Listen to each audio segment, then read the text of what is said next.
आता एक संतापजनक बातमी आहे। विरारमधील मुजोर परप्रांतीय रिक्षा चालकाला चोप देण्यात आलाय। मराठी भाषेबाबत मुजोरीचा व्हिडिओ व्हायरल झालेला होता। भर रस्त्यामध्ये ठाकरे गटाच्या कार्यकर्त्यांनी या रिक्षा चालकाला चोप दिलेला आहे। मराठी भाषेबाबत मुजोरीचा व्हिडिओ व्हायरल झाला होता आणि त्यानंतर ठाकरे गटाचे कार्यकर्ते आक्रमक झाले।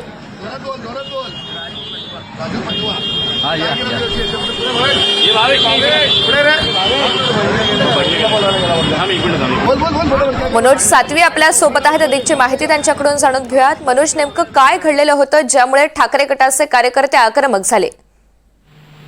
ऋतुजा, नक्कीच मागील आठवड्यातच ही घटना घडलेली होती। एक हिंदी भाषिक रिक्षा चालक ज्याने एका स्कूटी चालकाला मारहाण केली होती आणि त्याच्या बहिणीला देखील मारहाण केली होती।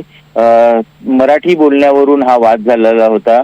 रिक्षा चालकाला त्यावेळी मराठी बोलण्यास सांगितलं असता त्याने अतिशय आक्रमकपणे जो मराठी बोलणारा तरुण होता त्याला मारहाण केली होती आणि त्याच्याबद्दल अपशब्द देखील मराठी भाषेबद्दल बोलले होते आणि याचाच कुठेतरी राग शिवसैनिकांमध्ये होता आणि त्याला काल पकडून या शिवसैनिकांनी विरार स्थानिक परिसरात चोप दिलेला आहे।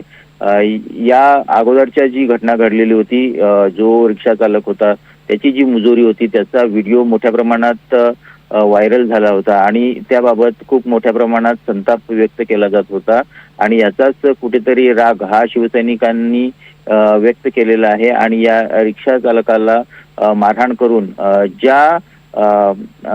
यांना मारहाण केलेली होती त्या रिक्षा चालकांनी आणि ज्या तरुणावर मुजोरी केली होती त्याच्या बहिणीवर मुजोरी केली होती त्यांची माफी देखील मागायला लावली। शिवाय राष्ट्रपुरुषांच्या बाबत आणि मराठी भाषेबाबत त्यांना घोषणा देण्यास भाग पाडलं आणि जो काही वाद होता अशा प्रकारच्या मराठीबद्दल जर मुजोरी केली तर त्याला असंच पद्धतीने उत्तर दिलं जाईल असा दमही देण्यात आलेला आहे। निश्चित मनोज, धन्यवाद सविस्तर माहितीसाठी।